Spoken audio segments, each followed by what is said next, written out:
નમસ્કાર, આપ જોઈ રહ્યા છો spark today news. Surat police દ્વારા શરૂ કરવામાં આવેલી રોંગ સાઇડની સ્પેશિયલ ડ્રાઇવ અંતર્ગત છેલ્લા 3 દિવસમાં કુલ 170 લોકો વિરુદ્ધ કાયદેસરની કાર્યવાહી હાથ ધરવામાં આવી છે। આ ઉપરાંત તેઓના લાયસન્સ રદ કરવાની પ્રક્રિયાઓ છે તે પણ હાથ ધરવામાં આવી છે।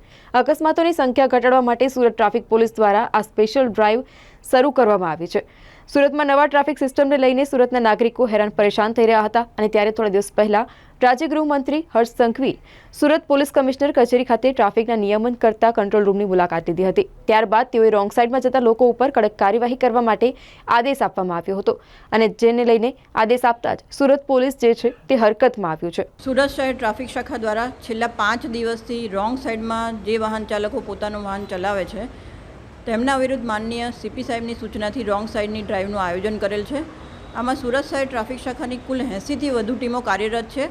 આ ટીમો સૌપ્રથમ તો કોઈપણ રોંગ સાઇડમાં વાહન ચાલક જ્યારે પોતાનું વાહન ચલાવે તો એમને રોંગ સાઇડથી જેટલા પણ અકસ્માત થાય છે એ બાબત એમને જાણકારી આપે છે।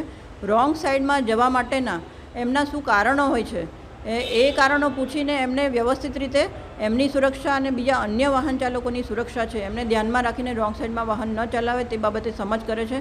પરંતુ સાથે સાથે જે વાહન ચાલકો અવારનવાર રોંગ સાઇડમાં પોતાનું વાહન ચલાવે છે એવા છેલ્લા 5 દિવસમાં કુલ 394થી વધારે વાહન ચાલકોના લાયસન્સ સસ્પેન્ડ કરવા માટે કાર્યવાહી કરવામાં આવેલી છે અને સાથે સાથે લાયસન્સ સસ્પેન્ડ કરવાની સાથે વાહન ચાલકોમાં જાગૃતિ પણ આવે, રોંગ સાઇડમાં પોતાનું વાહન ન ચલાવે તે માટે 1265 સુરતીઓને આ બાબતે સમજ પણ કરવામાં આવેલી છે।